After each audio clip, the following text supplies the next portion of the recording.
Hey, good morning everybody. This is Organic Dairyman. Today is Thursday, October 25th, and it's raining out today. So, does it look like we'll be doing a whole lot of stuff outside today? So, yeah. Yep, it is raining. There's water. There's water dripping, and I guess we're just going to do some rainy day projects, so that's what we have to do today. So I'll get back with you guys later. Okay everybody, I'm back again. It did finally quit raining out, and it's just been kind of cloudy out like this the rest all day so far, and anyways, yeah. So I'm out here standing in front of the combine, and as you can see, we do have the corn head on here. We just kind of, put the corn head on just so we can get it in the under a roof here. So, but anyways, as long as there's not much else, it's wet out, you can't do anything else out in the field or anything, I thought I would just show you, take the time and show you what we all have to do. Just change the combine over to corn. Well, actually not just show you, but just kind of tell you, because I don't really want to do a lengthy video of step by step, but just actually doing the work. I'm just going to tell you, and I figured that'd be a little quicker, and just explain it to you. So anyways, I don't know where to start here exactly, but I guess we'll start in the front of the combine, being I'm standing in front of the combine.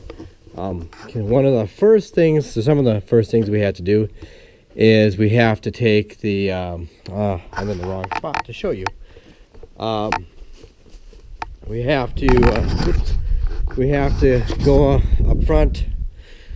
We have to take the drum here, this thing here, and we got to raise it up so that way the ears of corn can fit underneath the feeder house chain there, the gathering chain, or whatever you want to call that.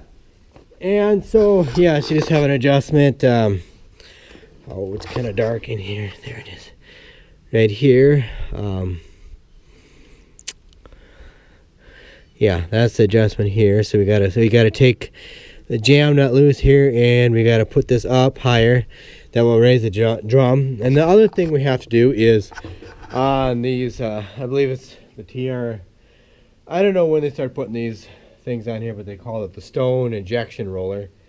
And I know for sure the TR97s, TR98s, and TR99s have them on here or on there. So, anyways, what that does is, like, if a rock goes in there, I guess I'll just show you right up here. Let me get up here and show you what it looks like.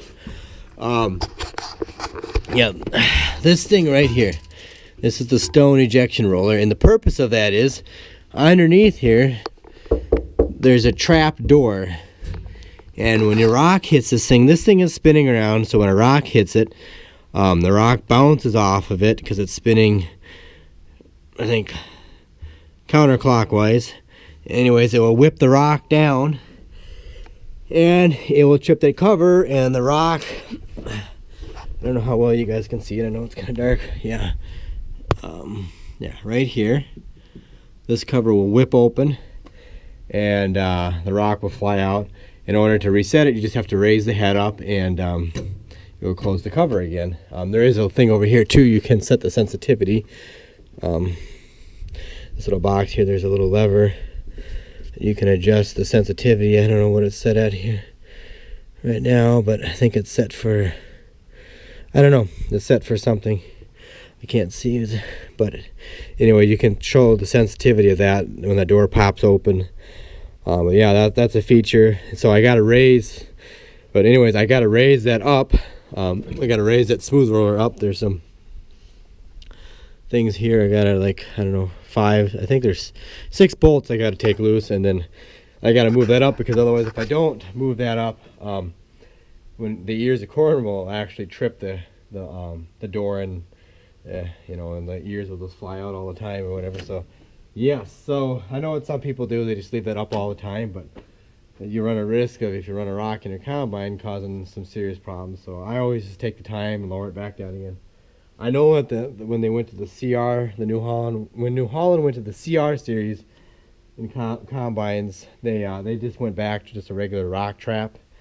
Usually there's a rock trap under, like the John Deere's, they have a rock trap under there, something that you just open and let the, and that probably is a better feature than that stone injection roll. It was kind of an idea that New Holland had that they thought it was great, and it ended up not being so great. But I mean, I guess people's opinions probably vary on it, if it's great or not. But yeah, so that's one of the first things, or one of the things that you have to be done when we switch over to corn.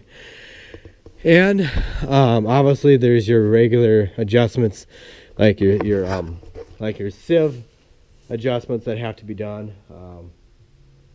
Your sieve and your chaffer. On this one, we're going to do the setting where that Marion, that Calmer Cornhead, Marion Calmer guy, we're going to do what he says to do.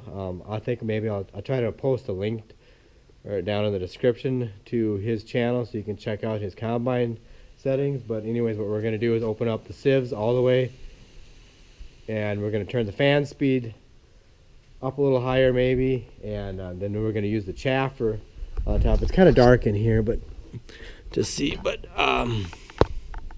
yeah, then we're going to take the chaffer.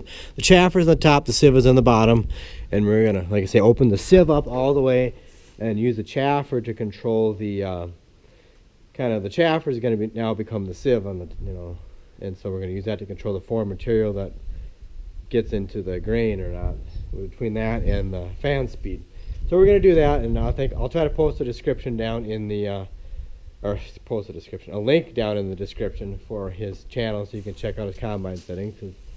It's just kind of counterintuitive to like what the book tells you to do, the manufacturer does. It's that you're running less grain over the return auger, and you're going to have less crop damage that way.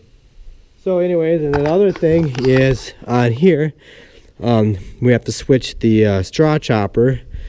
We got to switch it from fast to slow, so we have to take this pulley off, and I have written on here, this is low speed side, so we got to flip this around and put this over here, so that way it runs slower. And obviously, the other thing, we got to pull the knives out, which I've already done, so that otherwise these knives will just get busted to smithereens, or the cobs going through will do that. So that's one thing. And then obviously too, we got to set the concave and the cab. I think we're just going to open up the concave all the way, and then we have to set the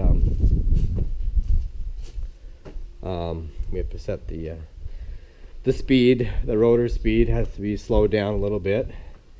And obviously the next thing too we have to do is we got to take out these wires in here. I don't know if anybody's watched my other videos, but there is some wires in here. I don't know how well you guys can see this because I don't have it out. There we are. Okay, you can see the big large gap right in here. So that's what needs to be done over here, because when we did soybeans, we took out the wires. There's wires that go in here that you can remove, and we took out every other one in the middle, and then in the very back here, they're still all in. So all of this has to look like what this looks like here. So we got to remove the wires over here. We just did that for soybeans. That's why it did such a good job of cleaning. At least that's what I attribute it to, of doing such a good job, is when you do that wire setup in here. I know it's a little bit more time consuming, but yeah, but you got to do it on each side because there's two rotors on each side, a concave for each rotor, and so that's what we have to do. And yeah, so that's pretty much the gist of it. Obviously I'm probably going to do go through and grease everything up. That says 10 hours of use on here. Yeah, and the same thing on this side here too. There's just, oh yeah, I forgot to mention, there's an adjustment over here too, that for the smooth roller, just something we got to take loose over here. And then too, we have to take this thing here, and this controls the feeder house speed.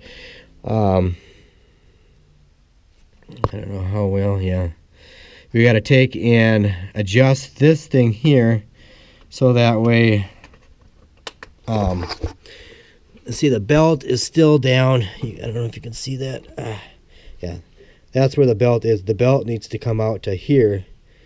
It needs to come out to the edge of where that wear mark is, so it slows the rotor speed down a little bit, so that way, or not the rotor speed, but the feeder house chain, so that the corn doesn't, it's not grabbing the corn too fast and shelling it out in the throat here. It slows everything down a little bit. I think that's what the reason why they slow it down. So yeah, so that chain in here has to run a little bit slower. Yeah, so we got to do that, and there's supposed to be a motor down here. Let me get the light. Yeah, there's supposed to be a motor right here, but somehow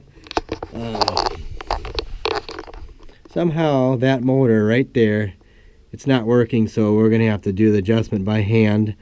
In the shaft right here, we're gonna have to turn it, and that way we can get this belt out to where it out to here where it needs to be to slow it down, because obviously the further out you get it on the pulley, the slower it's gonna go. I know that sounds counterintuitive, but that's how it works. You got to get it out, because the closer you are to the center of the shaft, the faster it's going to make the shaft turn. That's just the way it works. And I got to go through the corn head here yet too. I have to go through there and lift up these covers. Right now the head's set in the ground, but I have to raise the head up so I can flip these things up and go through it and grease. There's grease zerks under there. I know I showed them on one of my videos that when the corn head was in the shed there, but yeah, so just to get this greased up and check all the slack and all the chains and these stripper plates here, and I have to check these. I guess the best thing to do is when you take it out to the field, is you just got to make sure your stock fits in here. If your stock is too wide, then you got to open the stripper plates up a little bit. You know, if it's narrow, you basically got to adjust these according to the width of your stocks on your corn. Obviously, you know, there's always going to be some stocks that are going to be a little bit skinnier, but you got to adjust it the best that you can and stuff. But yeah, so that's pretty much everything here on the combine that has to be adjusted and changed over for corn. Like I say, some of the settings we can do from up in the cab, and obviously, yeah, to some people it's probably a lot to do, but anybody that knows these older combines, there's always a little bit more to doing these adjustments than on the newer combines. The newer combines, they changed a lot of things. Obviously, I've never been around seen too much or close up of one of the NewHolland TR series, so I don't know how they are as far as adjustments, but I'm sure that they've simplified things a little bit on them.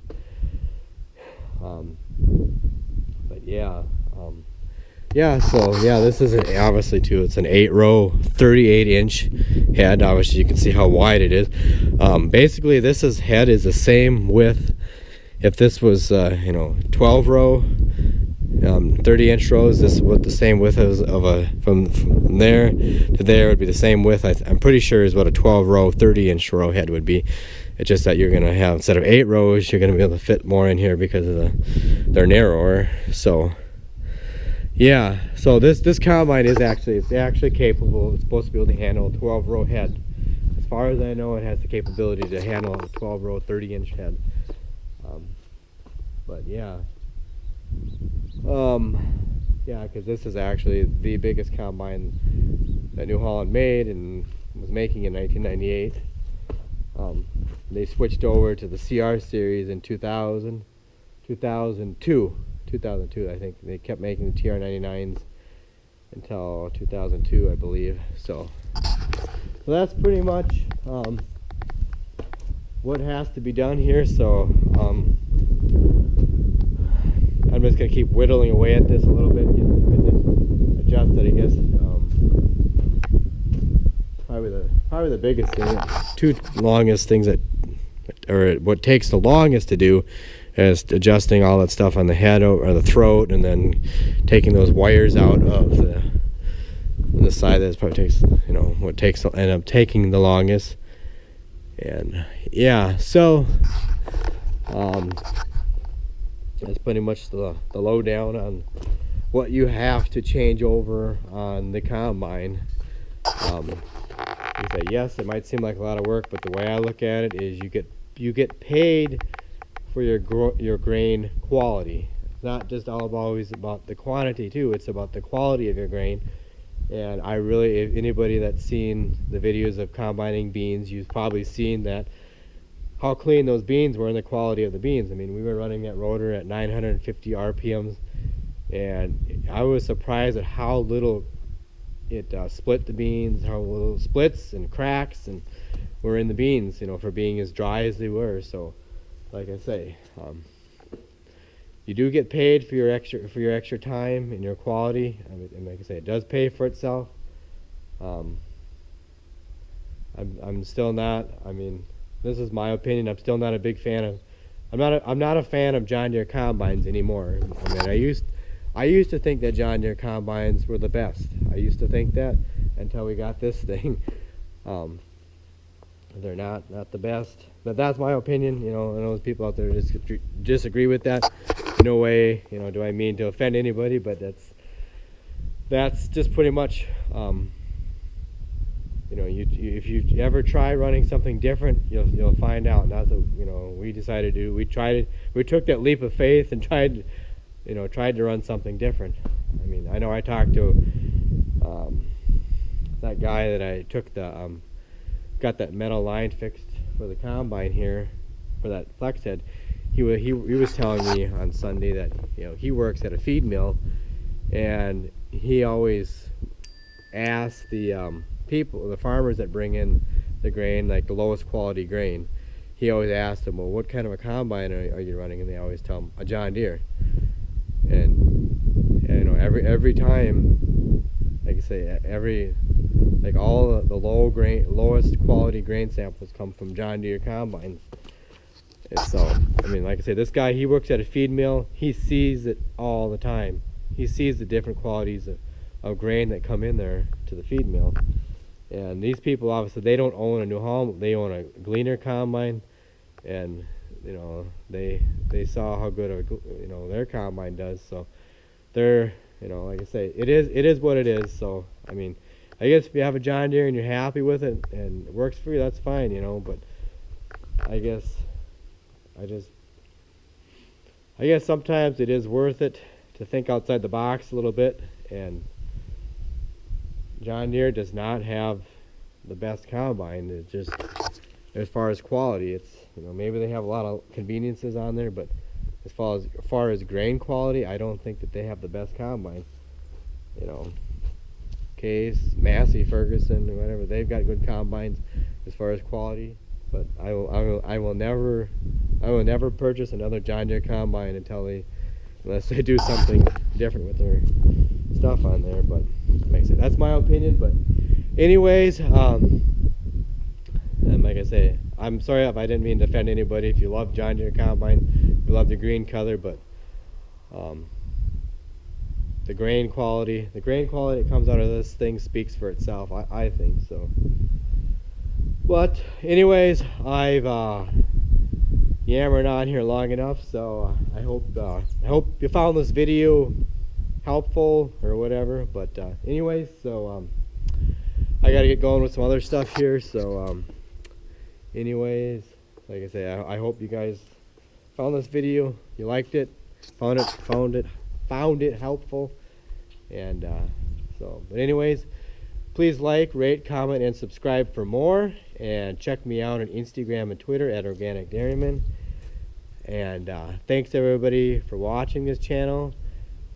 Thanks to everybody that has subscribed to my channel, and I appreciate all of you. And yeah, so anyways, that's all I've got for today, guys and gals, and I have to get going, so I will catch you later.